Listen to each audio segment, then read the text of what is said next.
Okay, hello and welcome back to the Rebellious Noise Pro Wrestling channel. We are here to do our build-up stream for AEW Double or Nothing. And we're going double on this stream. You've got myself, Scott, of course, but we've got a very special guest here in Andrew Spores as well. And what we're going to do is preview and predict the show, get yourself and ourselves hyped up for a stacked card tonight. So we'll be back right after this. Welcome to the Rebellious Noise Pro Wrestling channel. On this channel, we bring you some great content from inside and outside of the squared circle. We will go through and offer some in-depth analysis of the biggest events of the year, as well as bringing you exclusive interviews with some of the industry's biggest names. There will also be live show reviews, in-depth features, and podcasts.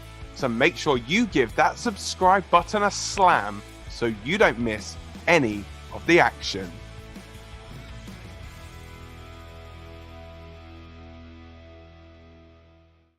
All right, yeah. So once again, welcome to the Rebellious Noise Pro Wrestling channel. And if you haven't been here before in a build-up show, where you've been?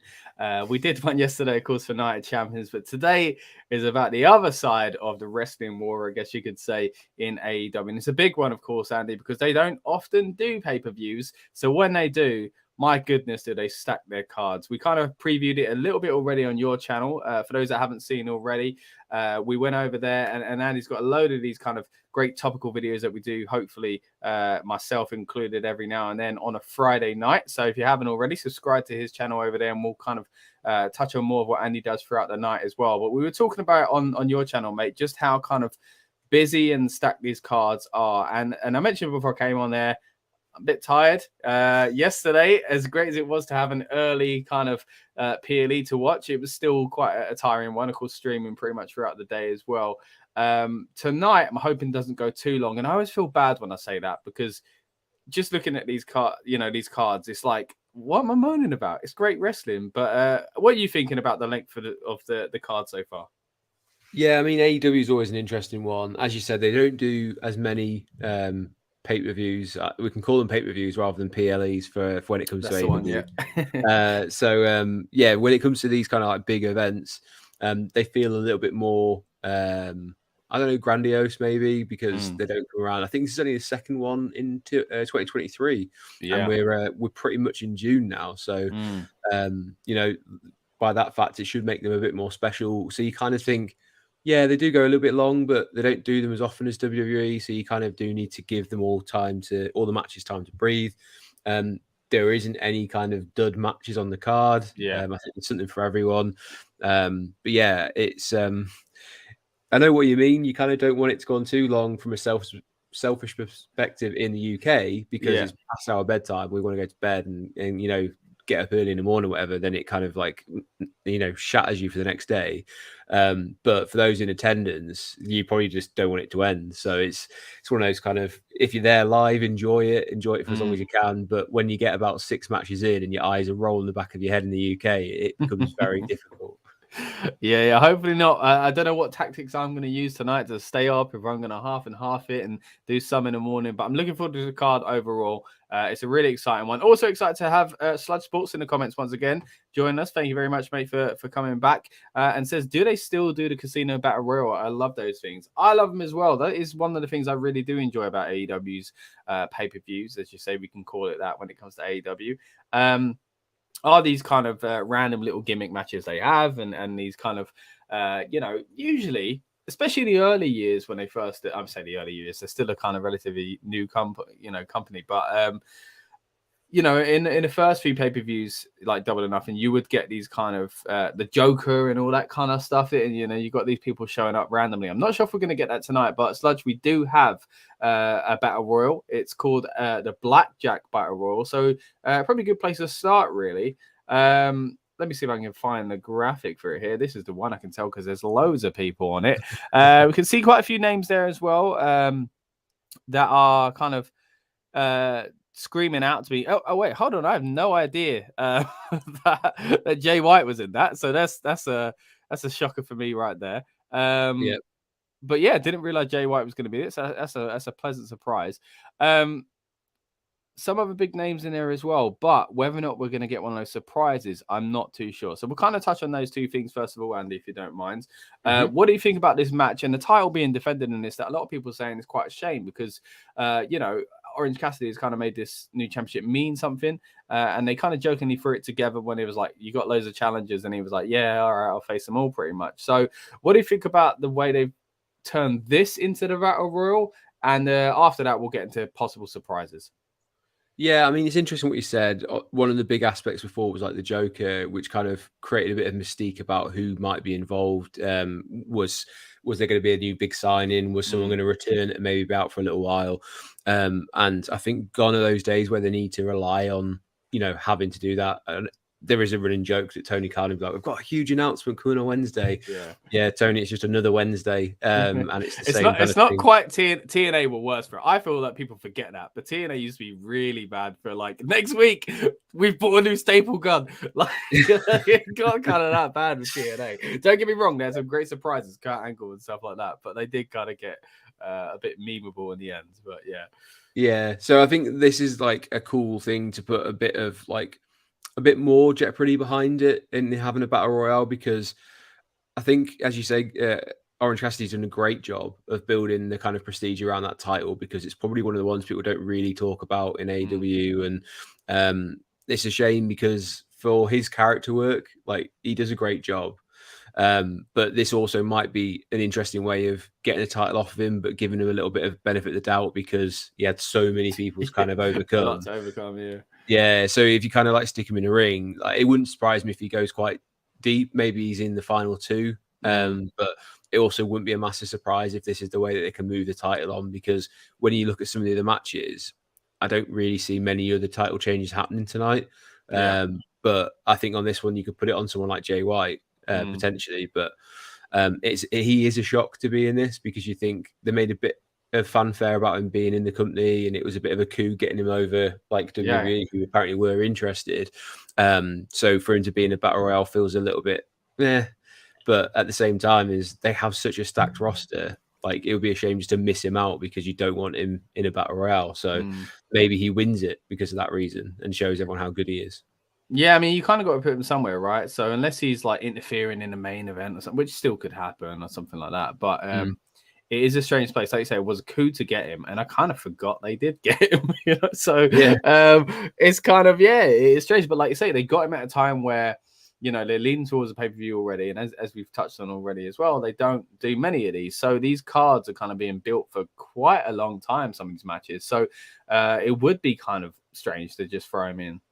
But at the same time, I think in any other company that does have 12 pay-per-views a year, someone signs within the next few weeks, you've got pay-per-view to put them on, and you're not taking the place of someone that's earned the right to be there after the last 4 months of kind of, working away hard on your weekly shows. So it's kind of a strange one, but it is very easy to go, battle royal for Jay White. But as you say, he's kind of probably one of the more likely ones to actually come away with a title. A strange title in the first place. Just touching a little bit, they changed the name, didn't they? And even the name itself basically means world title. But then again, in the Continental, you could say the same thing for that as well. But not sure about that. The title looks nice. It's a nice championship belt itself.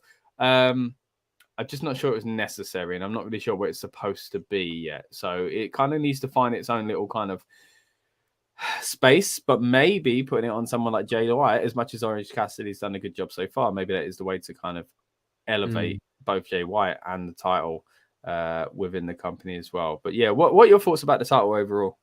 I was gonna say, if you throw that graphic back up, by the way, it's pretty obvious that whoever's going to win it is going to, the likelihood is they're coming off that front row. Like, they put all the kind of stronger people on the front row, and then they haven't even tried to mix it up, have they? You've got pretty much. I mean, on the back row, the only one close, I'd say, is Big Cass. What's he? Morrissey now? Is it what's his name now? Anyway, point is Big Cass. Big Cass. Depending if they wanted to use him in that way, I could kind of believe that. But other than that, no one seems anywhere near becoming the champion. So yeah, it is a funny way. Bandito's cool, but I don't think he's going to be like at that level. And I don't think like Ray Phoenix is, he's more of a tag. Like I don't really see him moving into that. So then you start looking at going, I guess Jay White stands out. Swerve would be cool. Swerve Strickland. And then you've got like Keith Lee. Like is still like he's still capable of having really cool matches. He looks old in that photo, by the way. Yeah, I guess it's because he stopped dyeing his beard and hair, isn't it? Which is, I'm sure a choice, but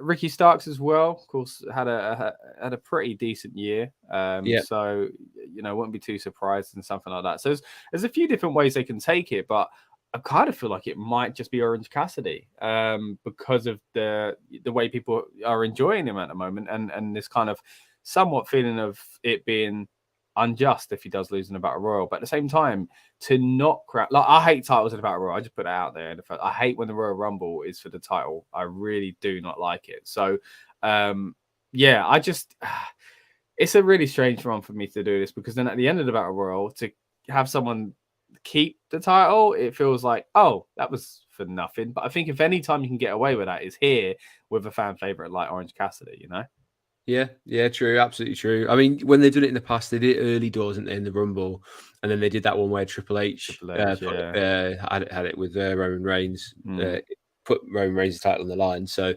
it's always a little bit strange, but I guess the other ones in the past, haven't they? They've been where you get the chip on the ladder matches, or you get or you kind of get the future like shots and things like that. So I don't know. It adds a little bit of jeopardy on. So. Interesting one moving forward. And I guess you either go with Orange Cassidy and you go, oh, actually, like he did beat all these people, and then it kind of builds up whoever does beat him, or it gives him an easy out to say, get the title off of him, put it on someone else. I feel like it'd be weird, like to have Jay White go out at all. So I don't know how they're going to get around that, because he's a big deal, and they need to start building him into like. Because he's the kind of person, I guess, on the next one that they've got for Forbidden Door, he should be quite prominent in that, purely because he's got that like long history in Japan. So you'd think that they would try and do something with him, and someone from Bullet Club or something. So it'll be interesting to see what they do with him tonight. Yeah, good point. Like you get the visual, the visual of him getting eliminated is probably not one you want to do, want to have early on. So unless it's kind of screwed.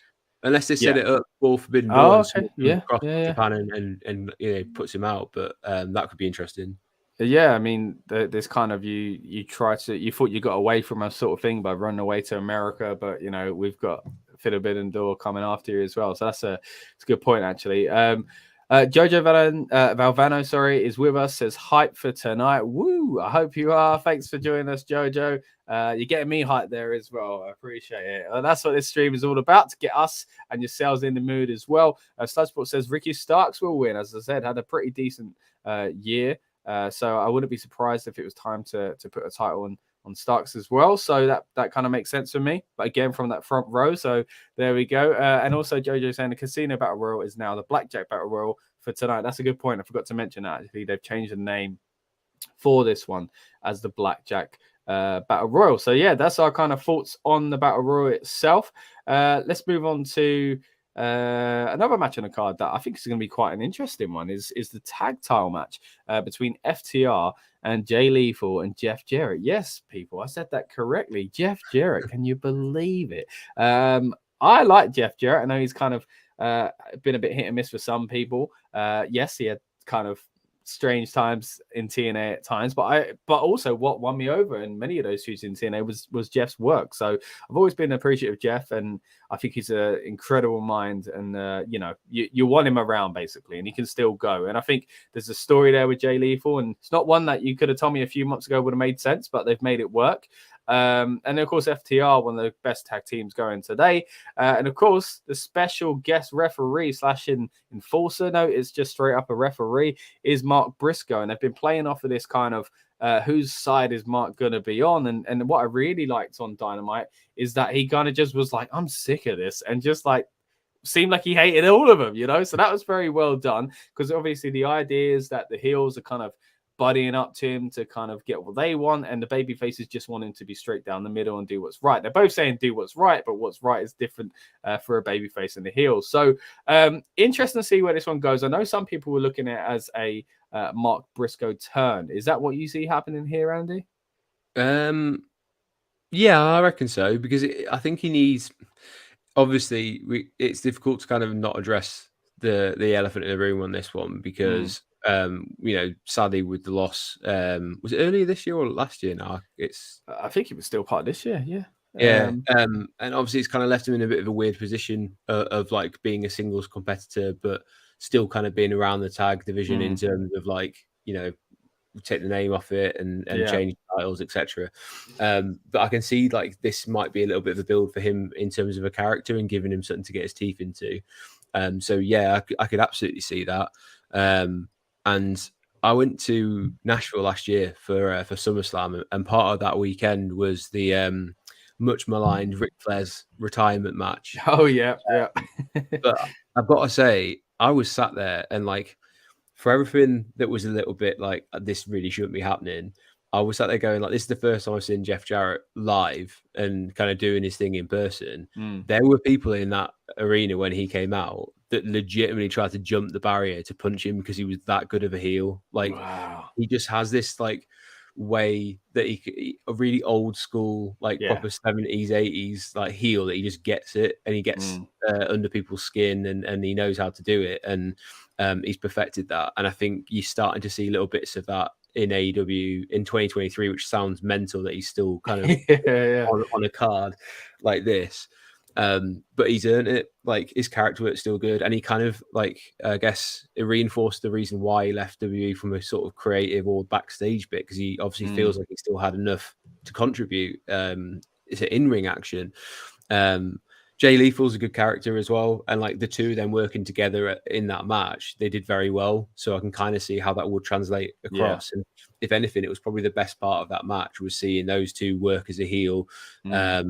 And then to go against FTR, like as you say, they're one of the best tag teams in the world. They work really old school, so this feels like it could go very well. I feel like it would be quite a slow paced match, something akin to, if anyone's watched like NWA matches or the old Jim Crockett stuff, then it's going to be much similar to how they've done those, because all those guys kind of would have grown up on it, have been involved at some point, and I think it would just be a great tag team match, which will break up the rest of the kind of fast-paced action of the night. Great point, actually. Yeah, it's a lot of what AEW does so well, don't get me wrong, is go fast pace. So it's good to have this kind of old school type match. What we expect, you never know, it might go wild, breaking it down, and also just like drama everywhere. Like, there's going to be a lot of drama and character and emotional work within this one as well. Of course, you touched on the Mark Briscoe of course, connection with Jay and how they've weaved that into FTR has been clever, and also how they've weaved into, like you say, like Jay Lethal being friends with Jay and Mark Briscoe, and also Jay Lethal's connection with Jarrett, not only in that match, but that comes from the history of TNA, and they didn't, in that storyline, they did quite clever, actually, of Jay Lethal didn't, could have been a Ric Flair match and whatever else originally. So I like the way they've interwoven this, and I like the way that Jeff Jarrett, and mixing up all my J's now, the Double J is kind of like very much aware of what people think of him as far as character and his time in TNA, and almost like the Golden Shovel era of Triple H as well. People saw Jeff that way, and the fact that he's just brought in his tag team partner is someone that he used to employ, and he's just brought in his wife, who kind of links into that era as well. I think it's really clever, and I think they're doing a really good job of it. And yeah, man, like you say, it's strange saying 2023, but I'm really looking forward to seeing what these guys are going to do. The match itself, I think it would be strange to take the titles off of FTR. It's one thing, I think, giving these guys a prominent role and a little stable there, but I think it might be a step too far. But again, Mark Briscoe could be the factor if he is actually turning here. So it would be interesting. And I think if he does turn, like you say, does he kind of then have to change up something? Like, he's not a babyface. He has to change up, like, does he change his music? Does he kind of like, it's an awkward thing to do, isn't it? Because you don't know how the person feels and the character. It's a strange one. So it will be interesting to see if he does turn heel, what he does to do it. But he's got to be involved for a reason, right? Because they could easily have had this match with just a normal referee. Yeah. So they've interwoven all these kind of storylines for a reason. You kind of feel there has to be some sort of blow off. So if there isn't, I'd be very surprised if it's just I'm going to call it straight down the middle and do nothing else. Yeah.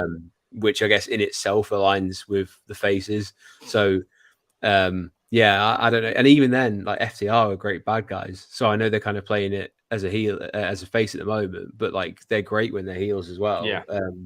Just purely because they're like, no, I'm not doing your like flippy spots. Like, imagine if FTR just turn on Mark for no reason and they all just built this mega old school stable with Jeff Jarrett.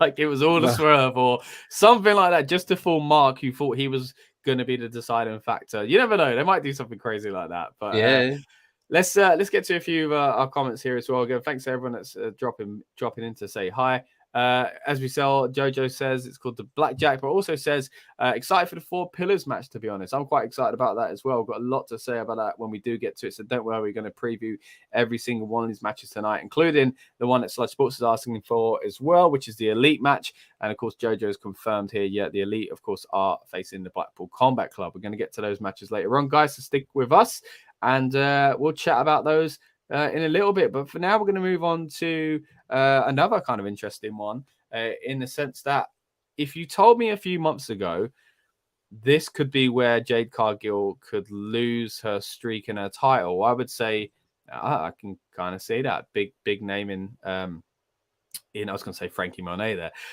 in Taya Valkyrie coming in. But you know, I've seen a lot of people say that this build hasn't really felt worthy of that, you know. So I think on paper, 6 months ago, I'd be like, oh, okay. But I don't know, execution, I'm not too sure. And I think if Jade loses, it needs to be worth it. And I don't know if this would be it. No, I don't see it at all. I think it could be not as short, because I think it's near on impossible as the Rhea match. I think this is going to be quite one of the shorter matches on the card for sure. I timed that match, by the way, when I rewatched it today. It was 70 seconds long, and that included including going outside of the ring for like most of that. The funny thing is, so Fightful reported it as 69, which I think they might have been doing for a certain reason, especially when Rhea has those types of pins and whatever else. But either way, 69, 70 seconds, could be 21 seconds, so solid crew. Either way, it was a very short match and a shocking one there. I think it's going to be a short match. I don't really see, as you say, the build hasn't felt right to stop that kind of run that she's been on. That this title run is up there with the kind of longer ones in WWE at the moment, because she just seems to be unstoppable. And I also don't think really she's featured prominently on any of the pay-per-view cards like so far. So this is like quite a big spot for her. It seems to be like one of the titles that gets missed off, unless my memory's like gone to pot. But I'm pretty sure, you know, it's still not a title that people talk about often. And especially, it's a bit of a shame when what's she on now? Is it over 500 days or something she's had it for? I'm not sure how many days, but I think she's on. Let's have a look. Jade, anyone in the comments knows? Let us know. Yeah. When did she win it? Right. Is she the first champion? I can't quite remember that either. She won the tournament. Yeah. So she won it January the 5th, 2022. Okay. Yeah. So just over a year and what's that? A year and 5 months. Nearly a year and a half. So something like that. It's late at night. It's getting around to about 500 days. Anyway. Yeah. It's already. It's getting up there, and it just doesn't feel, as you say, like a kind of. She doesn't feel like the challenger that would take it off of her. It doesn't feel like kind of natural. I feel like it's one of those titles where if you're going to end the reign, do it on like a massive stage. So it wouldn't surprise me if it's an all-in and maybe someone. Like, I don't know, Soraya, someone like that would get the British audience going a little bit, maybe. But I don't think this is had again. I'll use that word again. It's not had a grandiose like feel to it to be able to come to an end at Double or Nothing in a match where I feel like it'll only go about 2-3 minutes. Yeah, I mean, it would be a disappointment if it, in my opinion, if it changed hands, and especially if it was a short match like that as well, because again, some of these matches have to kind of take the fall really, as far as kind of being a slower paced match or the kind of least noteworthy match or whatever it may be as well. So I'm sure they don't see it that way as performers, but realistically, some of these matches do have to kind of take back seat, and that's nothing against these two either. But yeah, I just don't feel it's where we are in this moment in time of this story and this title or this reign really for Jay to lose it. And like I say, it should happen on a bigger stage. Whether or not that is All In, I don't know. But we will see. Now moving into our next match here. One I'm sure you're excited about, Andy, because it features your guy, of course, in Adam Cole, baby. Of course, going against Chris Jericho here, and the special guest enforcer this time is Sabu. So a few notes on this one. First of all, we touched on this on your preview the other day on your channel. Again, if you haven't seen Andy's channel yet, search him Andrew Sports. You'll find Wrestling Royalty there on YouTube. And what we were talking about, of course, was, my opinion that this is a kind of a dream match. And Adam Cole has kind of alluded to, following in Jericho's footsteps, seeing him as an idol. And I compared it the other day to Jericho, Shawn Michaels. And as you said the other day as well, that Shawn Michaels, Adam Cole comparison is always there as well. So it's a nice little kind of tying up of the kind of that kind of narrative, really. But what doesn't suit it is Sabu. We'll get to that in a moment. And also is the match type. I really would like to see these two go at it in a regular match, which, it's not often what you hear wrestling fans say, but it is that kind of match for me. But as we touched on the other day, it could be to do with, Adam Cole not long coming back from injury, maybe, which sounds a bit strange, really. Oh, let's give him some weapons instead. But, it's, maybe a bit of ring rust. Who knows? It's a bit easier to do a hardcore match in some ways, I guess you could say. But yeah, it's not the match type I wanted, but I'm still very much looking forward to seeing what these guys could do together. Sabu, they've loosely kind of pushed him on there, but I'm a big fan of ECW, so I'm just excited to see Sabu jumping off of a chair and through a table. So what are you thinking about the match type and how that kind of fits into the story between Jericho and Adam Cole here? Yeah, I think you hit the nail on the head. I think part of it's to protect Adam Cole in the sense of, since he's been back from his injury, and that's like a concussion injury that, by the sounds of it, could have effectively ended his career in wrestling as a competitor anyway, which would have been a huge shame. And he's had tag matches, and he's kind of started this like thing with Jericho, and I thought it's been built pretty well. Everything that Jericho builds, but like I don't really have a worry here that anything other than an Adam Cole victory, purely on the basis that if he were to lose, like that, where does that leave him? Like in terms of going forward. And I think they are keen on pushing him as a baby face and one of the kind of the company's biggest top baby faces as well. And I think in this match they can maybe do spots where Jericho's targeting other areas away from his head, so he's not having to take unnecessary risks, and he can kind of feel it back in. You can do your rest of the moves, but the majority of it could be, I don't know, Jericho goes for his knee or Jericho goes for his ankle or something like that, where it kind of like is the opposite end of where the danger is. But I also think like it gives you an opportunity to potentially bring Kyle O'Reilly back. It obviously gives you an opportunity to get Roderick Strong some more time on AEW. Then you've got the whole Jericho Appreciation Society as well. So it would have been odd. Otherwise, you'd have a singles match where there's a lot of people trying to get involved, and it would just potentially get a bit messy. This way, you can have them in and kind of have the baby faces be overwhelmed by the numbers, etc. Yeah. The Sabu stuff, like you were on that media call with Tony, and he said it's probably just a one-off. It's just, I think it's just a case of like, he lives in Vegas, right? So he's just like, yeah, I'll just do it for a bit of money, and it gives the fans something to pop over. I don't think he's going to be too prominent, but if he does his kind of like magic carpet ride on the steel chair, like everyone gets what they want out of that match. So yeah, exactly that. You touched on a media call there as well, and I was very shocked that he straight up said, I think it's just once. I was kind of shocked by that. Because one thing I do think AEW do quite well is the way they use their legends and former Hall of Famers and stuff like that. You know, there's a whole kind of range of them. You've got Mark Henry and Big Show and like Christian Cage. Christian, of course, we'll talk about later on as well. But then you've got the way they've used Arn Anderson and Tully Blanchard in the past as well.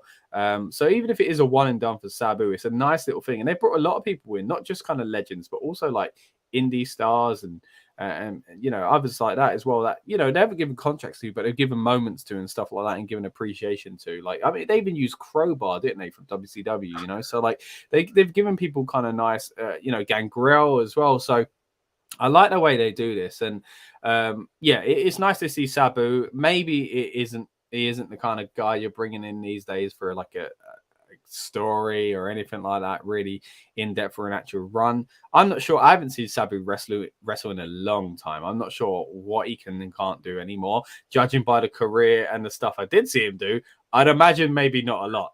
But then again, judging by the things he did do when he shouldn't have done them, I'd imagine he'll do them anyway. So it's going to be interesting to see what he does tonight.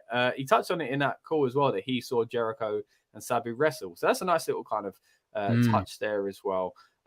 Speaking of the media call, I want to direct people again to Andy's channel, because you, of course, got to ask Tony Khan a question in that as well. So do you want to kind of give a little kind of background to that and kind of send people towards that video?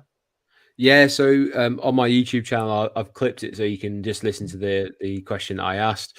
I had the honor or kind of nervous honor, I guess, of having the last question of the call.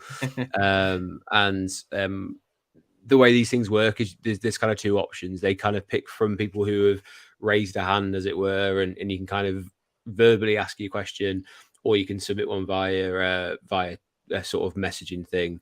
And the guy who's sort of officiating it or being the compere for the night, he will ask for you. And it doesn't seem to be a right way or wrong way. It's a bit of luck whether you get involved. I think, to be honest, I was the only one in the UK who had a message or a question out to Tony. So yeah, it was a bit of a strange one, because I just didn't think it was happening. But yeah, it went on last. Basically, it was to ask about whether this show and Forbidden Door really need to be used to hype up the UK crowd. So for All In, they've obviously got great ticket sales, but if they want to kind of get over that next line, you know, are they using that for kind of hyping people that have already got tickets as well? So you can find out his answer if you go onto my YouTube. I've clipped it, so you can literally go see the answer to that question. And while you're there, give me a cheeky subscribe and hit the like button as well. Would be awesome. There we go. Yeah. So go and check out Andy's channel, Wrestling Royalty with Andrew Spores. Cannot recommend it enough. And of course, we've just been talking about Adam Cole, and we were talking, of course, a little while ago about Undisputed Era as well. So if you want to see our thoughts on what's happened, you know, in the past with that stable and what we think the future could look like, then I would definitely recommend you doing that as well. And I'll also stick Andy's Twitter, scrolling through it at the bottom here as well, if you do want to give him a cheeky little follow as well. So let's move on to the next match here, which of course is another title match, and we're talking about the AEW's Women's World Title now, between Jamie Hayter and Toni Storm. If I remember correctly, they were acknowledging the injury. Tony was at least saying that, yeah, like, she's injured, right? Yeah. So it'd be interesting to see what actually happens tonight. If the match goes ahead as normal and it is kind of a work, I expect this to be a retention because of All In. Because I think it would be absolutely crazy to not have Jamie Hayter versus Saraya at Wembley Stadium. I think that's just strange. But at the same time, I see the benefit in a Brit in a title match and then another Brit on another match on the card as well. So I get that. And if Saraya was to win, you can't. It's awkward because you want a Brit to win a title in London, not successfully retain, or a heel Brit beat a face Brit. That's strange as well. But it'd be a nice moment, I guess, for the two of them. So I'd be very surprised if this didn't move on to Saraya next. Of course, it makes sense seeing the match we're getting now, because Toni Storm's a great star in her own right. I'm enjoying some of the Social Outcasts, or what they called. It just says the Outcasts here. Why am I thinking the Social Outcasts? Am I thinking of that stable with the guys in WWE? That was okay. I'm mixing. Okay, two very different stables, but kind of the same theme. They're outcasts, so Who they're was in from that? WWE. That was McGillicuddy. Heath Slater, maybe. Yeah, and McGill was it and Mr. Perfect Son. Maybe I feel like Bo Dallas was in it as well. Yeah, but yeah. I think that's it. Weren't they called a B team as well or something? I'm getting really confused with that these was kind definitely Bo Dallas and Curtis McGillicuddy. Axel. Curtis Axel. Yeah. That was his other name. I'm still calling him after his NXT name. Yeah. Anyway, we're not talking about that. We're talking about the Outcasts, of course. Slightly nod to the Outsiders, you would imagine, because of Paige's kind of affinity of Razor Ramon as well. But of course, what we're looking at here is an interesting match. You know, two big stars in women's wrestling today. Jamie Hayter has definitely come on leaps and bounds and really been an impressive kind of wrestling in AEW, but a great representation, I think, of the UK scene as well. Toni Storm, she even mentions it in her promo for this, that, I made my name over there. And of course, as a heel, then says, but I hate England. And I want to stop Jamie Hayter from going into Wembley Stadium as champion. I want to do it to kind of spite her. So I like the way they've worked with this. I think Toni Storm is doing good work as a heel, but I don't see her kind of coming away with a title in this one. What about you? Yeah, this feels like... do you ever when you're watching Die Hard and Bruce Willis is facing the big henchman who's like the kind of number one henchman, but he's going to win before he has to fight like Alan Rickman? It kind of feels like that, where it's like that one before the big one. And like it would be weird if Bruce Willis just got like shot or like killed in that one. Like it kind of like ruins the ending. So like I feel like if they were to do that, it would just take away any kind of momentum that they've built in this story with Jamie Hayter. So it would be a shock. I think there'll be a cool match. I think there'll be a lot of people kind of more. I think people will be more interested in this women's match than the one for the TBS Championship. So I certainly think this could be a cool moment for Jamie Hayter. And the injury bit's a bit interesting because I don't know if it's like a legit or if it is a work. And Tony was just working on that call as well. Yeah, because even on that, it was like, we've mentioned it on TV, like as if to say, like, have you not seen? Yeah. So like, I felt bad for the guy asking, but yeah, he looked like sounded like he called him out, and you're like, have you not been watching my yeah. So, but I can't tell either what this is. But like you say, like I think perspective is quite kind of perception, even is quite important with these women's titles because.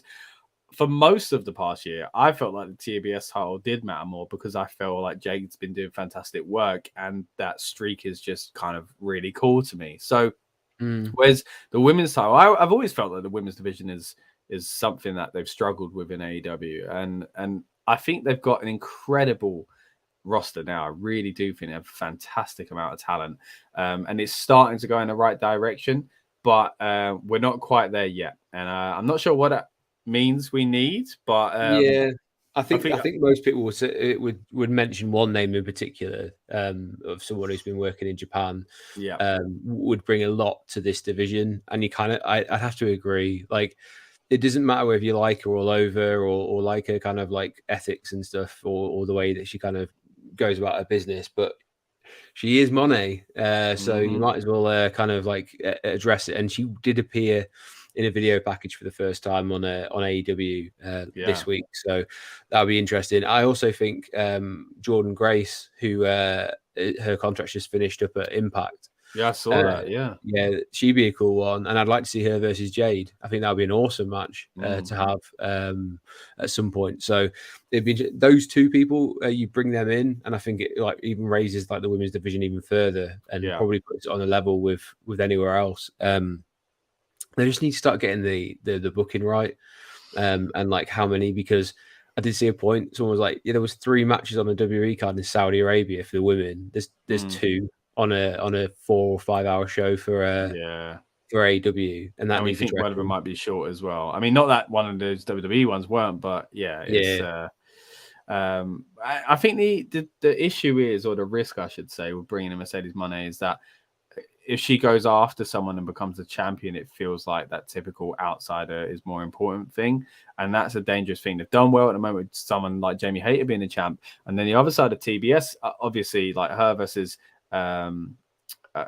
Cargill is a match that I think a lot would want to see as well. But if she beats her again, this isn't your regular streak where it's someone beating Roman or someone beating the Undertaker streak who kind of benefits as a young up and comer. Like Jade is the young up and comer. It's the streak that's making her, So it's, I guess, more akin to Goldberg's one, where, that would end and it kind of, didn't really do anything for anyone. So it's a tricky thing. Like, who do you give it to? You give it to an established star, and it seems like they've squashed the momentum of someone that's been built up with this title and the streak. You give it to a newer star, and it feels like, oh, they're too new. So because you can't get much newer than Jade. No disrespect, but she's not been in the business very long herself. She's done fantastic, but that's the point of why this is so special. Yeah. It's interesting that you kind of see that as one of the more important ones, whereas I'm like, yeah, it's definitely a mid card. Like, I don't know. I think I'm just really impressed with Jade's work. I think she just looks like a star, and I think she makes the title important because of 100%. That. Whereas the AEW Women's title, the main one, is just kind of, I don't know. It felt like a bit of a limbo for quite a bit of time between, Britt Baker and I don't know. It was kind of, a lot of times I was more interested in seeing Jade perform, even hoping she'd keep the title.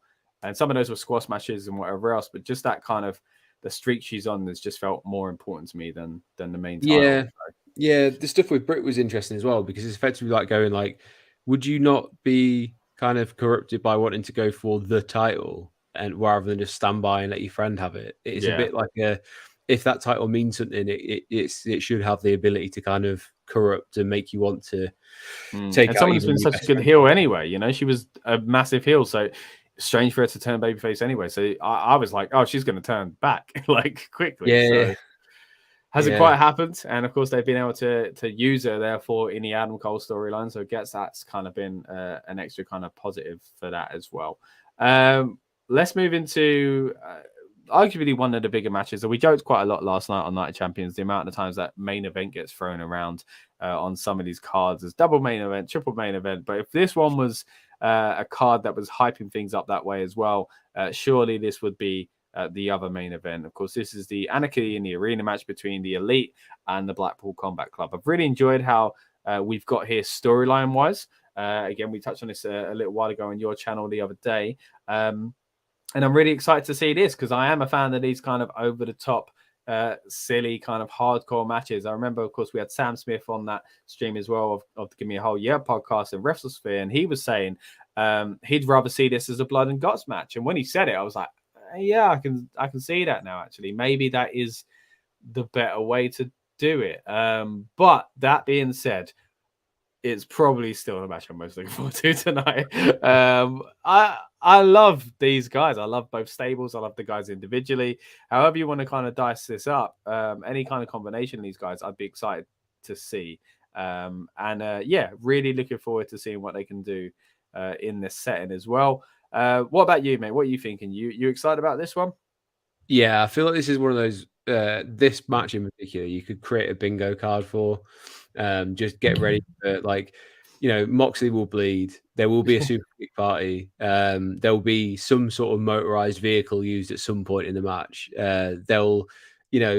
They'll be in the audience. Cesaro will swing someone in a really random place. Like, it's one of those things where I think you want to see the most ridiculous things that you possibly can. And I think AEW does these really well, these matches, because I feel like if they tried it in other companies like Impact or WWE, it would come off really hokey and a bit like, this is stupid. Whereas like these seem to go between, it is stupid, but it also feels a bit legit at the same time, where you're like, okay, I can go with this. And whereas you'll probably get a great wrestling match in the Four Pillars match, what I presume is going to close the show. Yeah. This is like a complete like palate cleanser that you can put on halfway through the show, get people just to get really hyped, and then let them lull before you come back up a little bit into the main event. So I will be shocked if we don't see this around the halfway mark, just to kind of like break the show up quite nicely. But there's a lot that could happen. There's all sorts of rumors, and I'll let you talk through one of the ones that Motor Talks just put up there about people that we might see in the match, etc. So Yeah. Okay. So we'll get to we'll throw up some of these comments from Motor Talk there. So first, double nothing. Rest of prediction. Kanu Suzuki Takashita joining Black. Is that Blackpool Combat Club? Yeah. Okay. Yeah. So it was BBC rather than BCC. Attacking Omega having Moxie pin Kenny. I also see Manny Rose debuting. Wow, that's a big shout. Helping Storm defeat Hater joining the Outcast. That is a good shout. I mean, it's tough because it's a similar group to the one she was leading already in NXT in some ways. So, yeah, that's wow, I like that. Pointing towards the comment there, and also say I see Kona Suzuki turning heel tonight, hitting Kenny Omega with a chair, giving Moxley the pin over him, and then again, Manny Rose debuting tonight, hitting Hater with a metal object. Joining the Outcast being all elite. Yeah, I like the Mandy Rose thing. We'll get back to that in a minute. But yeah, what are you thinking about these kind of surprises within the Anarchy match? Yeah, I'm not sure. I'm not sure it needs it. I think when you've got 4 versus 4, that's a lot of people to kind of keep track of. And adding extra people in there, it kind of like, yeah, cool, but there's other stuff going on elsewhere. So I think it might kind of get a little bit confusing, and that will be the kind of like thing that has kept me away from AEW for a while. There would be like, well, who's this guy? Like, why is he needed in this particular? Like, where's the history come from?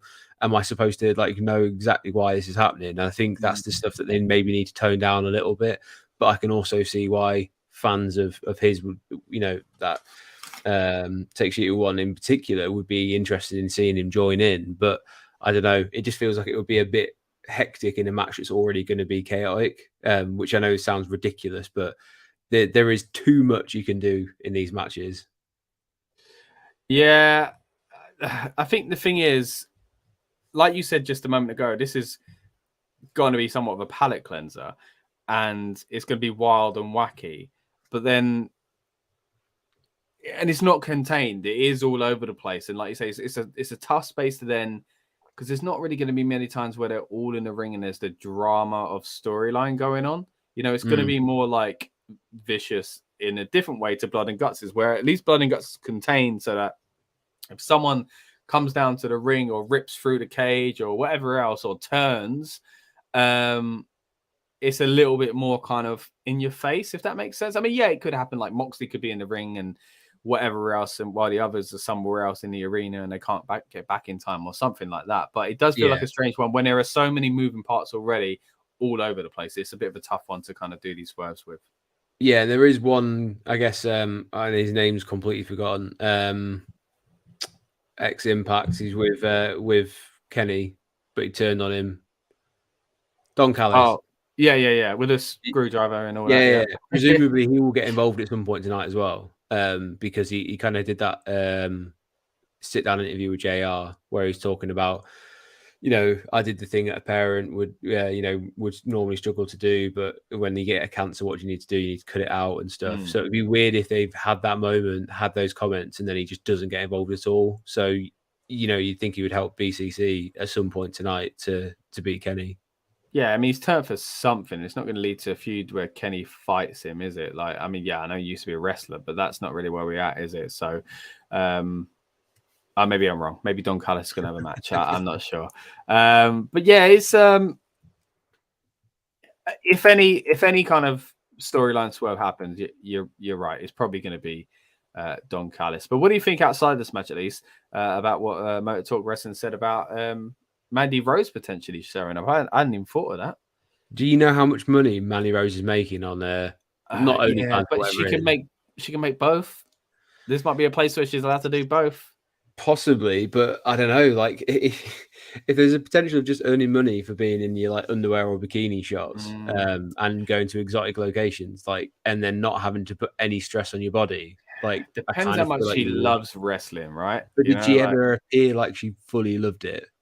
She was good in the last year. She must have loved it enough to get as good as she got, but yeah, I don't know. Yeah, I'm not sure of her background and whatever else. So I always did back at WrestleMania 35. I had an interview where I was speaking to Sonya Deville, and back when Sonya and Mandy were teaming, she said like Mandy is very good if you tell her what to do. Like she's like will be here, but it kind of felt like she had to kind of be the one who steered her the right way. Yeah. And it wasn't until she got to NXT where she kind of broke out on her own. But then they gave her like Toxic Attraction and things like that. And I think even yesterday, I think I saw a picture where she was on a yacht with a couple of the NXT girls. So I think if anything, she's more likely to go back to WWE and just be asked to tone down some of the stuff she does on there. But as I say, personally, like, and you'll never ever see it. If I had an OnlyFans account,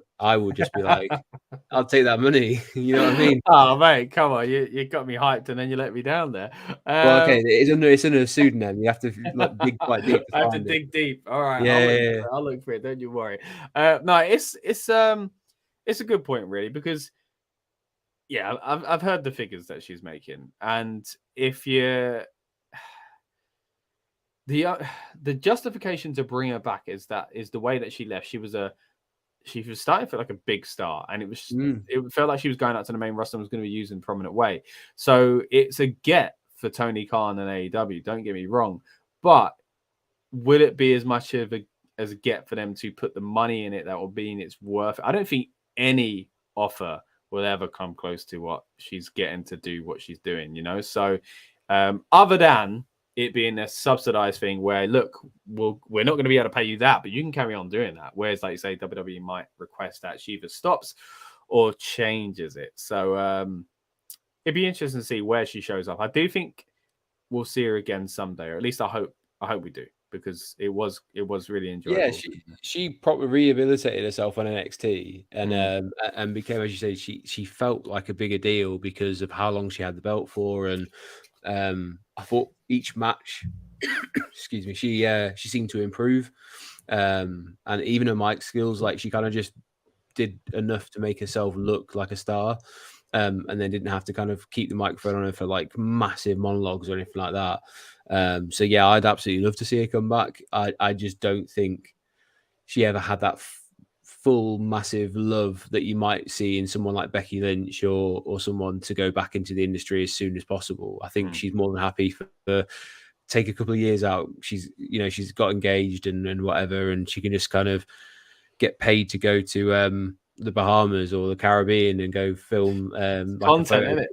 Yeah, was it with Paige Van Sant or whatever? Yeah, I saw that the other day. Yeah. I mean, I can't say I saw many of the photos. I just saw the ones on Twitter, right? I saw the one. I saw that they had done some work together. Yeah. Surprised that she's not done much in AEW. Of course, she came in before, had a little feud. Of course, MMA fighter as well. I don't know why that didn't really go anywhere, but she's making money as well. Well, that's probably why. I was going to say she has a good look about her. I think she's quite interesting character. But yeah, anyway, maybe you're right. Maybe she's tempted to. She's been doing something over here though, hasn't she? With some bare knuckle fighting championship or something. Okay. I'm pretty sure she's been involved in something like that. Wow. Okay. Fair enough. You have to Google that and not her OnlyFans account. So it's going to come on with your predictive text there. Like, be careful. Yeah, literally, Paige Van Sant. What? But yeah, I'd like to see her back in AEW herself. I thought she was pretty cool. Cool character. But yeah, her and Mandy seem to be collabing just fine outside of a major wrestling company. Either way. Have you found what she's up to? Yeah, it says back in February, it said if she doesn't return to the ring for bare knuckle boxing by April, she would be kicked out. So really? I don't know if she's kind of like left it now. Right. Yeah, she did that for a while. I think that's what she was doing late last year anyway. Knuckle Mania or something that she was in. So what a name. Yeah.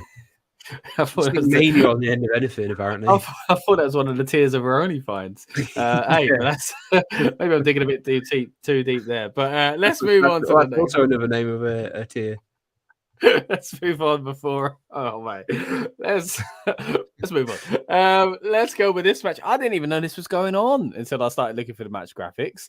I'm sure it was added yesterday, wasn't it? It was yesterday. Okay, because when I put the card up in the preview, in the text for this stream, it wasn't there. So this is, we tried to guess earlier on who's going to be showing up on the Blackjack Battle Royal. And again, anyone that's watching with us live, please let us know what you think is going to happen tonight. We'd love to hear your predictions, whether it be who's going to win a match or who's going to show up in random spots. But this one here, of course, is an interesting one because it's an open challenge, right? So we've got the House of Black sticking up their Trios Championship. Glad that this championship has had a bit of a calmer ride since the beginning, of course, where it started on a high and then had to have a bit of drama going around it to kind of move it away. But now we've had it on the House of Black.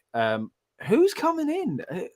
Like, it's hard to think of one person usually, unless I'm being ridiculously ignorant, and it is obvious. But it's hard to think of one person coming in, let alone a tag team, and then to find a trio. Like, it would have to be like, I can't think of any like trios off the top of my head, unless it's two mates and a person they're friends with, a tag team and a mate of theirs.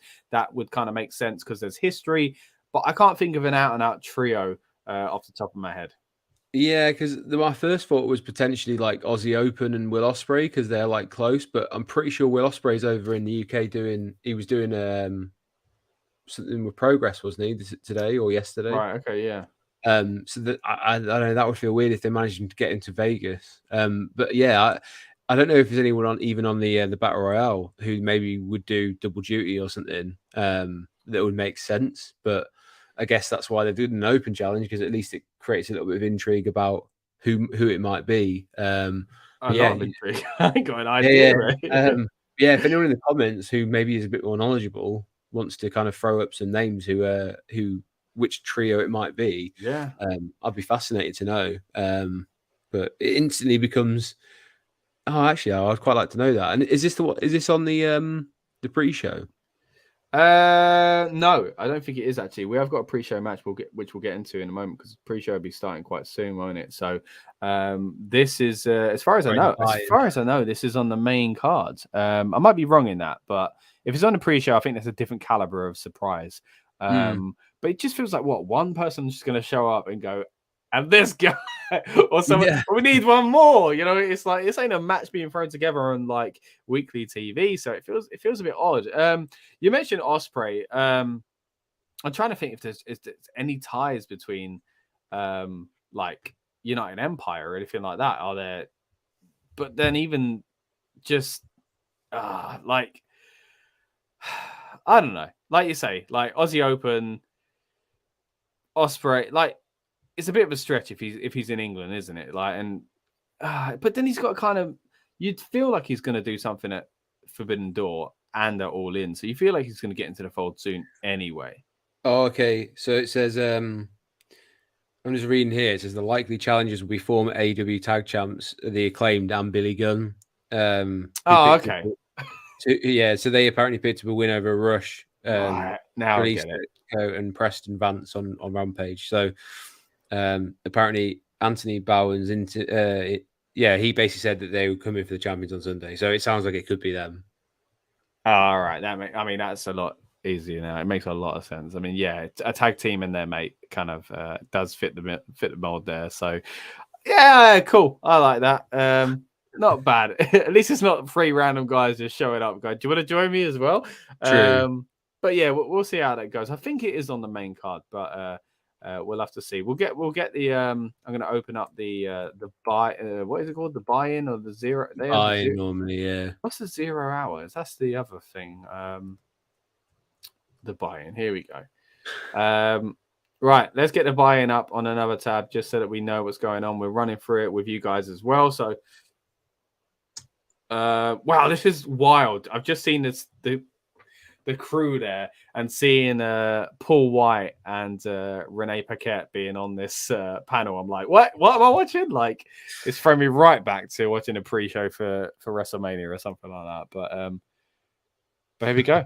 Right in the action, unlike the panels that are being done in the studio these days, on the other brand. Of course, I'm not trying to always compare the two, but it's difficult not to sometimes. Exactly. It is kind of the next best thing you've got to kind of associate with this sort of format. All right, let's move on to the next match. Talking of ex-WWE, we've got Christian Cage in a ladder match, of course, against the TNT champion Wardlow, defending, of course, that title hanging above the ring. And as you can see in the background, there's graphic as well. We've got Luchasaurus, of course, on the side of Christian Cage. Will that play a part? I don't know. I personally, Andy, want Christian Cage to win. I want him to be champion again. I love Christian Cage, and yeah. Christian Cage for the win. But I've got a feeling that is possibly dangerous for Wardlow. Had a very stop-start career within AEW anyway.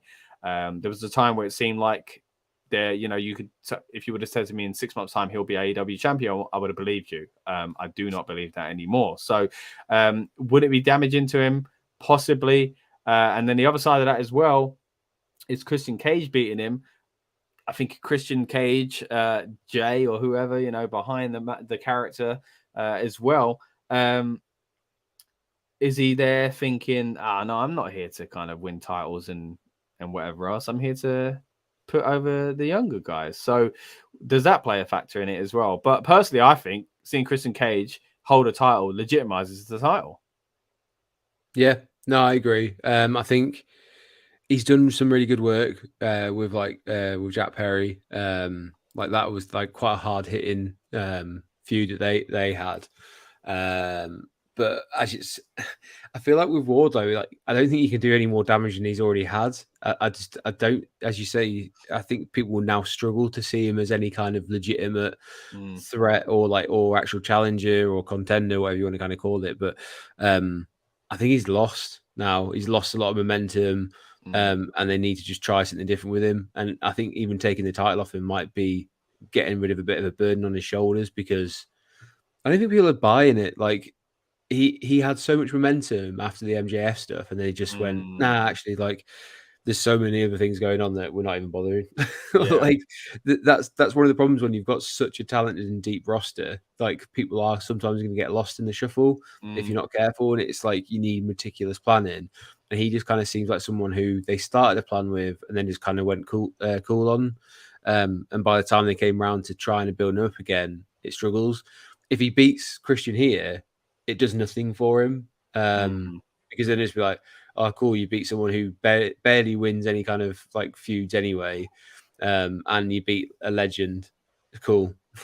Yeah. Whereas if Christian wins it, you're like, oh, okay, that's like headline worthy news. It's like Christian in 2023 is a champion in AEW, like in a ladder match. It seems to feel a bit more right. So I would like to see it as well, because I think he deserves it, because I think he's proving that he can still go. And also, quite frankly, at some point, I would like to see one more match with Edge and Christian, whether it's on AEW or WWE. I don't mind. Do you think it's likely? With Edge's kind of, hints that this is pretty much it for him at the moment? I think it's more likely, unfortunately, for AEW to happen on WWE, because I think it depends on Christian's contract and like what he's at. Like, I do feel like Edge is ready to move on from wrestling, because he's just like, it's a lot of pressure on your body, on family life. And he just kind of wants to crack on with his acting stuff now, where he can pick and choose a little bit more, and not be beholden to certain appearances and whatever. So, but that being said, he could finish it with WWE and then maybe do like one match. So in AEW and no more. So there's every opportunity that happens. It's just, I think it more depends on Christian. Putting the title on him tonight makes him seem a bit more of AEW than anywhere else. So there's that potential as well. If you want to keep him around on the off chance, you might also get Edge in the future.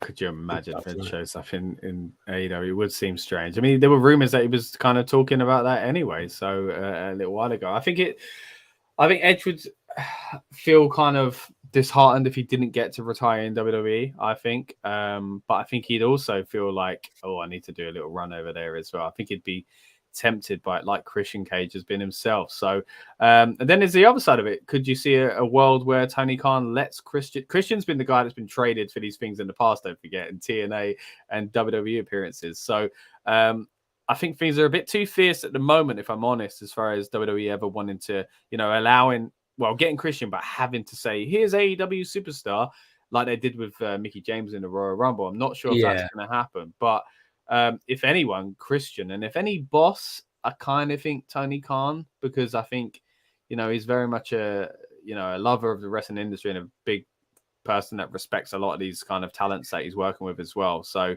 but at the same time, he's a businessman and probably a little bit annoyed at some of WWE's tactics as well.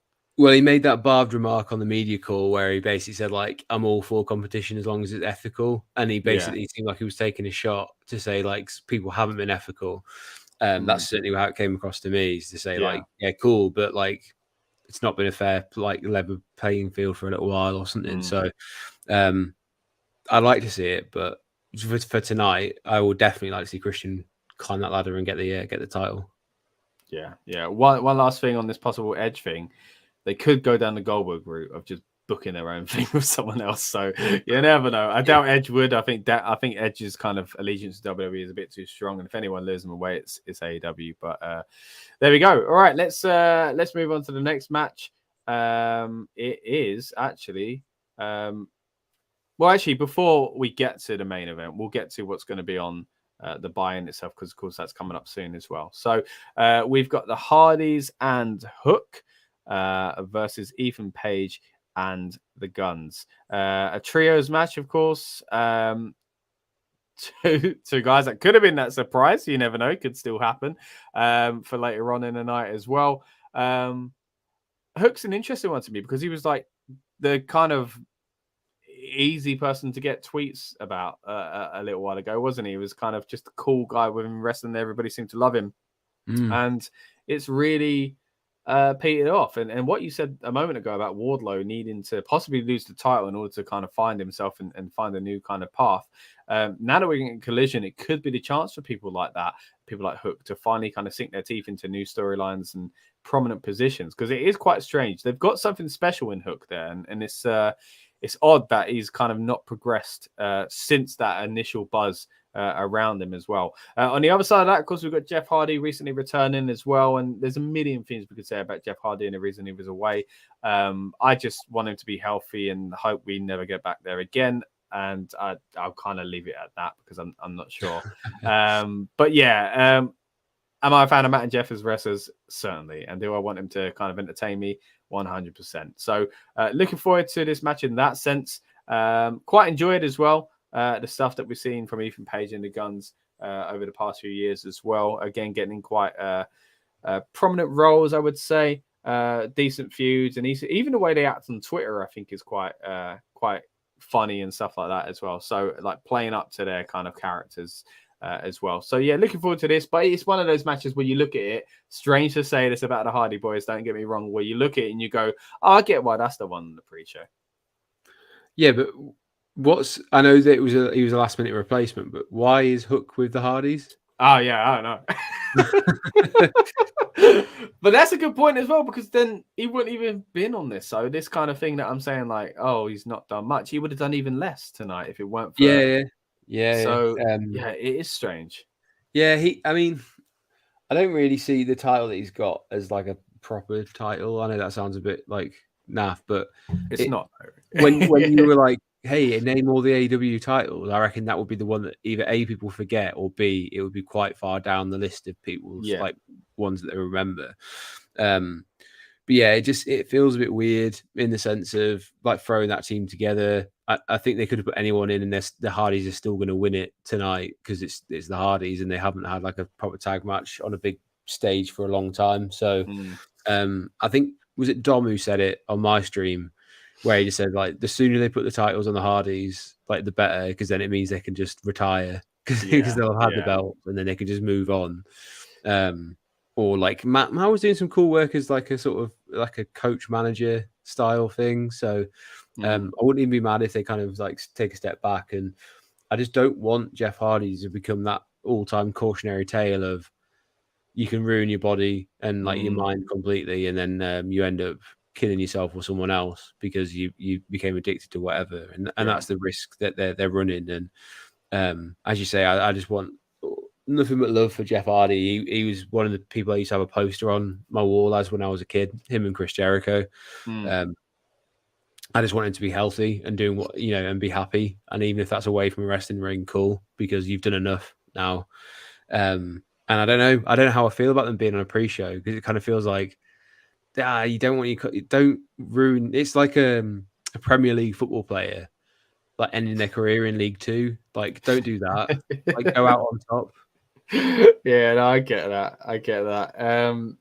Like you say, that kind of feeling of win the titles and then call it a day maybe is there. And it's strange because he seemed like quite a get for AEW, even though it came from this confusing period of why he left WWE and that bizarre footage of him leaving the ring and all that kind of stuff. But and of course all the stories that the years kind of previous to that. But when they first went back to WWE, and then he had his single run and he had that Sheamus feud and whatever else, I was like, oh, sooner or later they're going to put him in the main event picture, because like that's where he was when he left. He was incredible, like, and it was mad that he left when he left. So yeah, very surprised they didn't do that. But now again, looking at some of the things that were surrounding his time in WWE and whatever else, and since, maybe that's why, I don't know. But in the ring, like you, man, I got nothing but love for Jeff and want the best for him. So I hope this is kind of lean towards something positive. He's also like, I don't know if you feel the same. Like whenever he's been in trouble or his past discretions, he is one person that generally people give a lot of sympathy to. Like, other people don't get as much sympathy. Like, we saw it with the Usos when they were done for DUI. Yeah. And they got it bad on social media, and even to this day you get a lot. And Jeff's had a few where like people are like, oh, like but he's not very well, like mentally, like let's just get help. Nothing but love, and like, he made a mistake. And it wasn't until the last one where people were like, actually, like, dude, stop. Yeah. This is like too many times. But he's had like chance after chance, because when he gets out, like, people they throw up the Hardys like guns sort of thing, and they do the Jeff Hardy like moves, and like most arenas go mental for Jeff Hardy, and they have done, and they probably always will do.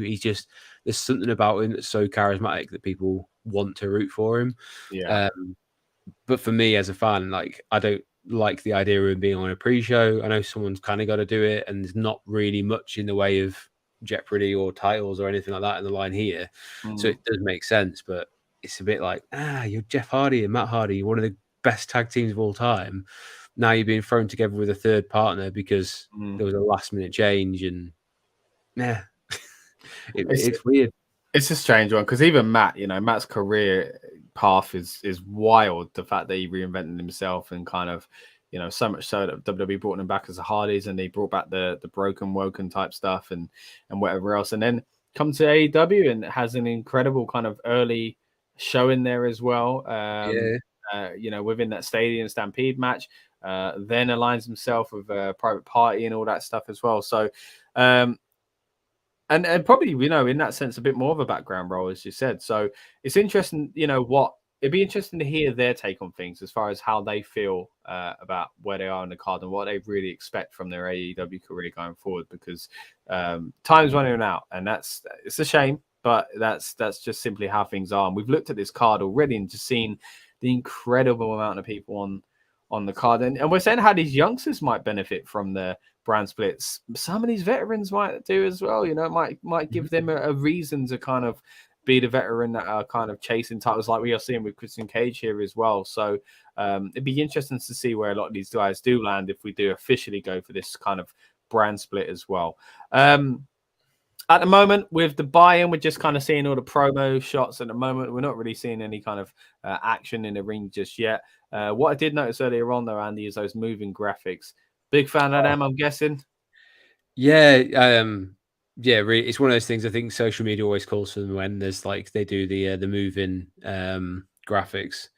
It just seems like proper throwback, but really cool. The one that they did for the 4 pillars went on quite a while, because MJF was just kind of like turning to everyone going like, but yeah, I'm a big fan of them pulling so they're like their signature pose, and then it just stopping and like flashing, and then it stays still. So I'm all about that. That's a really cool touch. Have you got a favorite from back in the day? I always quite liked Shawn Michaels, where he punches himself in the face and then reacts to it almost. Trying Trying to think. RVD's was always pretty cool because he'd always Yeah. end with like the kind of Yeah.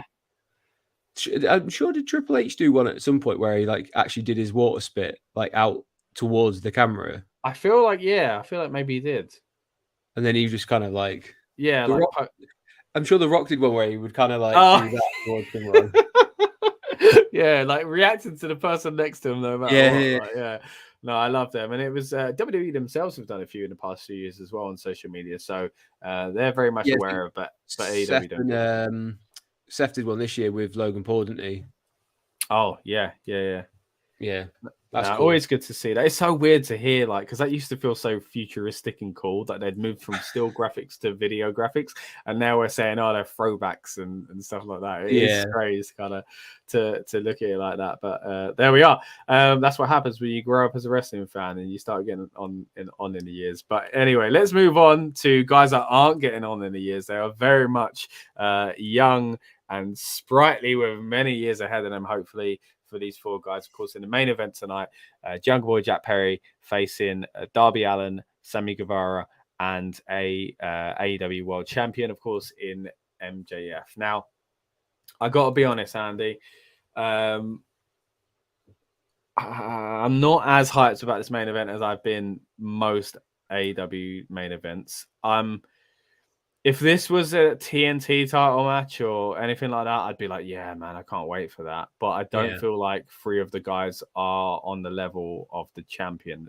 One of these pillars is holding up the company a lot more than the others. And I don't mean that in a disrespectful way. Now, I don't mean that in a way that they're not good enough to do so. But we got to be realistic about this. MJF is leaps and bounds ahead of them for several different reasons.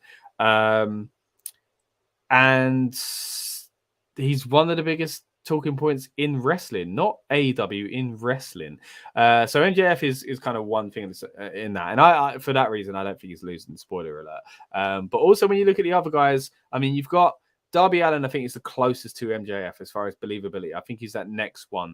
Sammy Guevara, also fantastic in the ring, but like not world title level for me at the moment. Jungle Boy Jack Perry, great storyline, great character. But for me, it was all about singing his song with Luchasaurus when he won the tag titles. That was the moment for me for Jack Perry. I think that's still where we're at the moment with Jack Perry as far as his placement on the card. Not necessarily within the team, but on his own as well.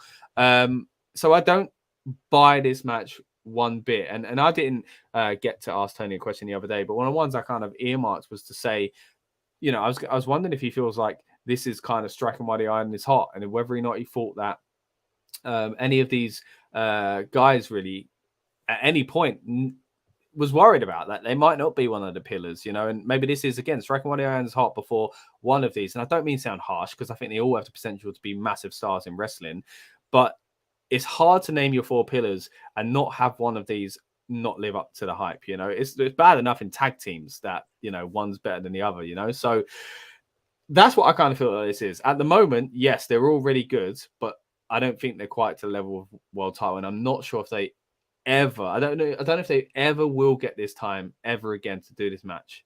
What are you thinking? Yeah, I mean, I know they call it like them the pillars, but to a degree, I don't really agree with it, because if you said someone who is a kind of almost casual wrestling fan who has an interest in all wrestling, who are the first four people that you think of when you think of AEW? They might say MJF. I would struggle to think they would name the other three like as ones that they would name if you weren't asking who are the pillars. If you just said who are the four that you think of first, you're probably more likely to get Kenny Omega. You're probably more likely to get the Young Bucks. You might even get a Chris Jericho and Adam Cole, Moxley. I don't think you name the other three. Not straight off the bat. I'd even argue that there was a point where they even it was in one of the promos, wasn't it, that Britt Baker's more of one of the pillars. Yeah. Jade, there's an argument to say like how she's kind of like held up the part of the division as well. So yeah, I actually would probably, this might be unpopular, I probably wouldn't even put this as the main event of tonight. I would have been tempted to potentially even end with the Anarchy match, just because you could just go out with some ridiculous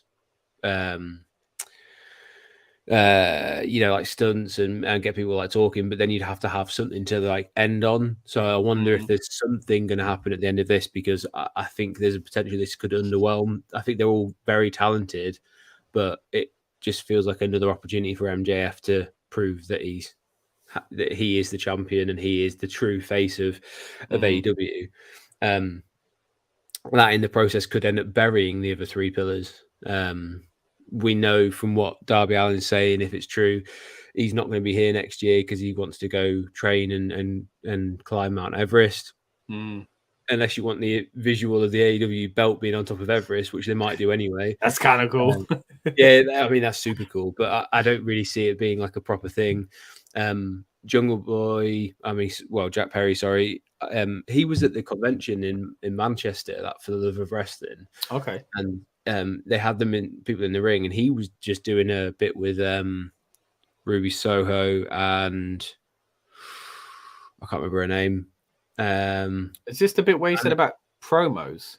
Anna Jay, maybe. Yeah, well, basically they were doing the thing in the ring, and I was like, his table was quite quiet. Like even in the ring, he seemed a bit like very short answers, wasn't that comfortable kind of cutting a promo and things like that. And I don't see him as like a legitimate threat. And it's like kind of one of those things of go like, so Sammy Guevara, like I've just been watching the AEW, is it All Access, where they do the like behind the scenes stuff. Yeah. And he's been complaining on that. He's not been used at all. And like Tony's kind of like put him in like little running spots where he gets beaten up by Moxley. So it's kind of like how, like, why is this happening? Like, it doesn't feel the right time at all. There's more legitimate challenges they could have put in, and it doesn't feel natural. It feels, as you say, like let's do it while we can. Yeah. And then hope for the best. But I'm sure it'd be a great match. I just don't really see the longevity of it. It doesn't feel right to me. I think that's the problem. It feels like, again, if it was for the TNT title, I'd be like, yeah, this is going to be a big match. And it might be match of the night. And I do think they could put off an incredible match. But when that kind of jeopardy isn't there, that you don't think the title could change hands, because there is not a single part of me that thinks it could change hands. And even if it does, the only one is Darby Allin, because they kind of flirted with that a few months ago, that he was within the title picture anyway. So, and if they did that, it'd be the wrong decision. I'm sorry, Darby Allin shouldn't be going into Forbidden Door. And like, can he take that next step? Certainly. But is it now? No. Like, it shouldn't be. You're about to do Forbidden Door and then All In, and you're not going to have MJF as your champion. It is wild, you know? So I just can't see it. And that's what's, I think the only downer for me on this card is that potentially the main event is going to be something that we're all kind of going, all right.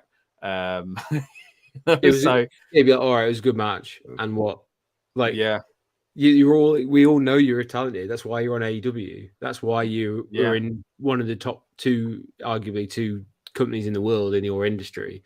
And you're in this spot, but it needs to be more. It needs to mean more. And I don't think it even does anything for MJF, because I think it's just a case of like, if he wins, he comes out of it, he cuts a promo basically saying like, I told you I was better than those guys, and I told you I was the future. But there's a reason why you don't put all of your future stars in one match for the main title in the main event. There's a reason why you have established stars. There's a reason why Jericho was your first champion, because you need a name that people can be like, cool. But if they went from MJF, who in the grand scheme of things, you know, in the wider world probably isn't that well known, and then put it on Jack Perry, okay, you've got a line about his dad being famous, but like in the grand scheme of things, fine. Sammy is exactly the same. Like, who is he? Like, will he bring casuals in to watch the products? Probably not. No. So yeah, I think it's a bit messy. It would have been a perfect mid-card match for a mid-card title. Like, everyone would have been probably salivating over it. It's like a similar one for like that North American match they had at Stand and Deliver. There was a lot of talent in that match, but you wouldn't put that as your main event of WrestleMania. Why would you? Yeah. That's a good point. I think it does feel like a placeholder match for MJF, doesn't it? You know, getting him to that next point. And that's the damage here. You know, I think it, again, could be a fantastic match, but if no one expects anything to change at the end, it's hard to justify it going on last, unless something big happens as far as the surprise goes. We've now got on our screens for the buy-in show. We are 33 minutes away. just about from the actual show itself. Thank you to everyone that's joined us live or on demand. I know a lot of you try and come back to this and kind of get into our conversations here as far as that go beyond the PLE or pay-per-view, I should say, tonight as well. But what we're seeing at the moment is the Hardys making their entrance, of course, with Hook, and we are getting that trios match on the pre-show.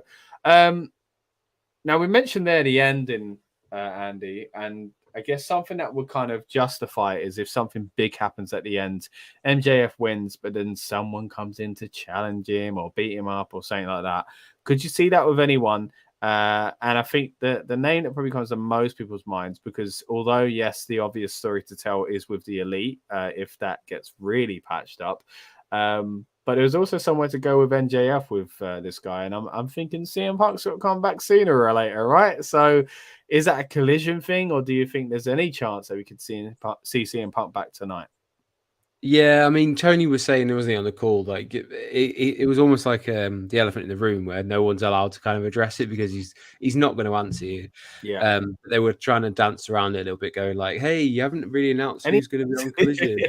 It's just like, "Are you going to tell us a little bit more?" And he's like, "Yeah, we will do in the future, but I'm not going to tell you now." Yeah. And that kind of like thing where you kind of ask in all but name. But quite frankly, like we have seen MJF versus CM Punk before. Yeah. Maybe not with the title being involved, and it was more of like a sort of grudge match or whatever. But personally, you've always said I'm a massive Adam Cole fan. Like at some point, Adam Cole's got to go for like the big one. Yeah. Everyone else seems to be kind of like locked up a little bit in terms of the bigger names, and he seems to be the obvious one because they can kind of, if he wins tonight, he moves on and kind of goes to bigger or better things. But like the other big names in the company are all in that Anarchy match, so it's like there's like 4 or 5 people in that match could go for the world title, for the world title. But maybe there's someone brand new that I can't think of off the top of my head that gets involved.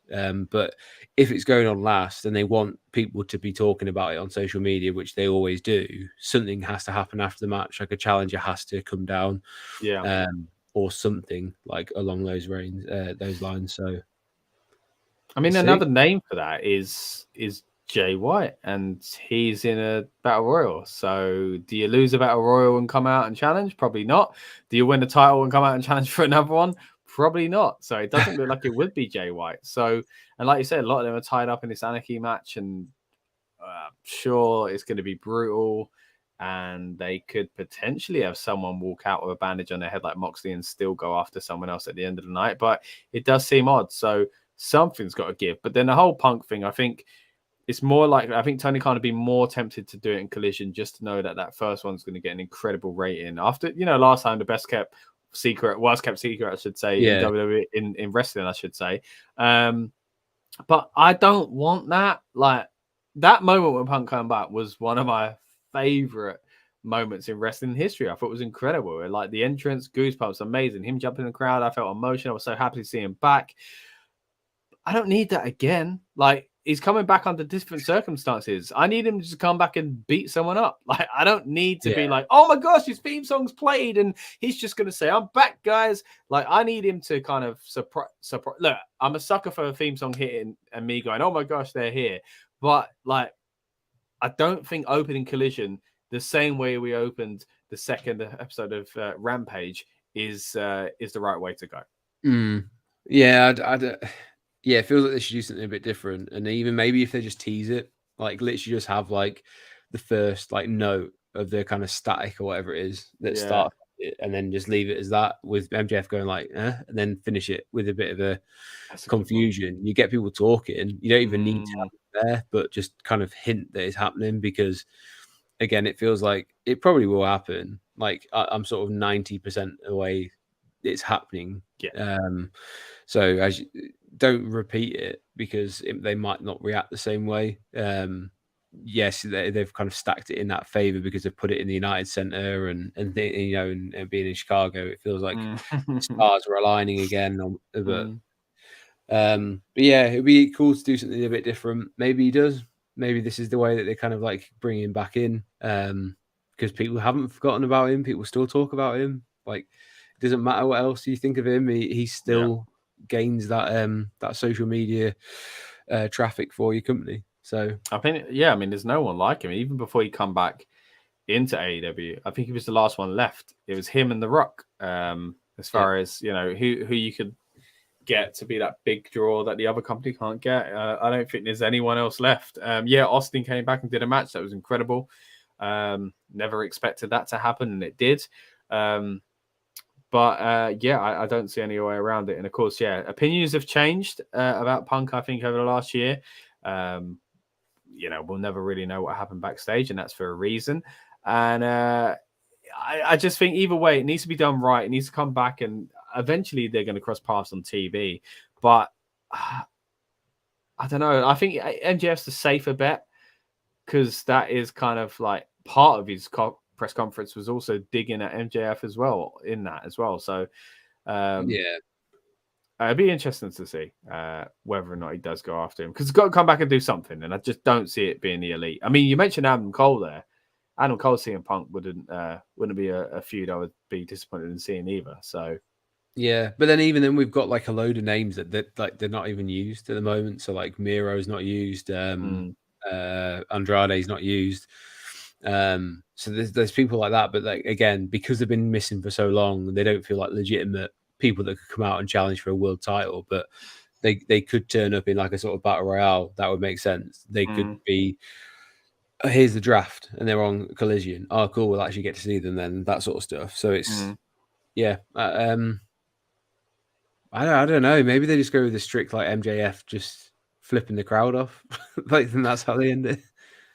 Maybe it'd be a strange way to do it, but hey, stranger things have happened in the world of wrestling. On the other screen for me, I can see at the moment a very V1 looking Matt Hardy. Looks like we have gone right back to the mid 2000s in the time machine there. At the moment, the guns are kind of running riot on the outside, and okay, so we have a neck brace spot there. Not the most exciting match, but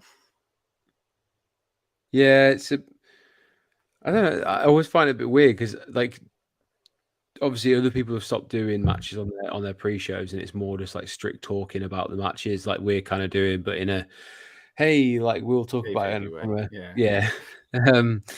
But like I guess on these matches, I always thought the purpose of having them was to go, this is what you're going to see for the rest of the night. So you kind of put on like a very fast-paced match that has a few high spots. People go, oh, actually, that's cool. I'm going to watch the rest of it if it's like this good. This has started off quite slow, very methodical tag team match, which I guess the Hardys are getting on a bit. But I don't know. I just expected it to be a bit more fast-paced.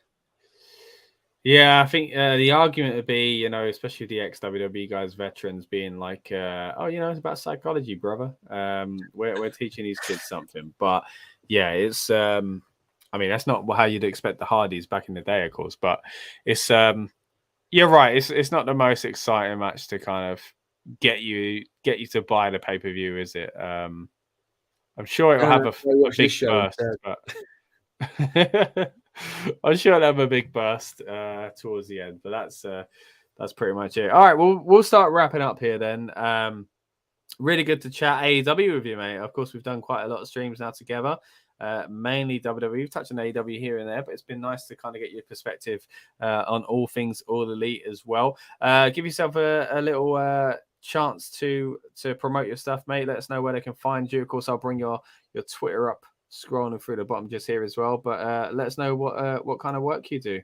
Yeah, I appreciate being here again, man. Just want to say big shout out to you yesterday. That was a long stint. I hope people enjoyed the hard work that Scott was putting in, because doing a pre-show, a full PLE followed by a reaction show, then being back tonight for a late one, and then I'm sure we'll be back in the next couple of days to do some reviews and wrap-ups and stuff with the rest of the guys. It's a big commitment, so shout out to yourself, mate. Thanks, give yourself a champer pat on the back for your efforts. But as for me, I'll be putting some reviews out of some of the shows. I'm also really excited to be. I don't know if I'll watch it because obviously Double or Nothing's on, but NXT's got a huge card tonight as well for Battleground. I myself love AEW, WWE, and NXT. A bit of Impact thrown in there as well when I get the time. So expect some good content coming off the back of those. But yeah, find me on YouTube. As Scott said throughout the night, if you search for me, Andrew Spores, you'll see my channel Wrestling Royalty on there. Like to do some sort of like feature videos, and a little bit different from what you might expect elsewhere. And I'm trying new things out. So if people like it, we'll do some more. If people don't like it, we'll do something different. It's the beauty of being a sort of fledgling YouTube channel. You can kind of change it up and see what sticks. So we're in that era at the moment. But if you want to see some long form feature writing, check out rushonrock.com. Loads of wrestling content on there coming up. So there'll be some more as well. And if you like your rock music, get yourself involved on there as well. Nice one. Yeah, so I echo everything he said there, guys. Check out that YouTube because, hey, you'll see me popping up on there from time to time as well. It's always fun to jump on Andrew's channel as well. And, yeah, great to chat AEW with you. Like I said, mate, it's really good to chat wrestling with you overall, but nice to get your perspective on all things All Elite because it's going to be an interesting few months for this company. You know, as we mentioned earlier on with that media call, of course, a lot of it is now focusing on straight after this, at least Forbidden Door and then All In as well. So we'll be kind of covering those as much as we can, particularly All In, of course, as you might have guessed already. We are from Mariota, England, as they'd say over there in the States. And we're looking forward to kind of covering that as well. So stick with us on this channel, also on Andy's channel as well. And yeah, we'll be back, as Andy said, hopefully in a few days' time with some more kind of great wrestling content. But for now, thank you for everyone that's joined live or on demand. We'll see you in the next one. Welcome to the Rebellious Noise Pro Wrestling channel. On this channel, we bring you some great content from inside and outside of the squared circle. We will go through and offer some in-depth analysis of the biggest events of the year, as well as bringing you exclusive interviews with some of the industry's biggest names. There will also be live show reviews, in-depth features and podcasts. So make sure you give that subscribe button a slam so you don't miss any of the action.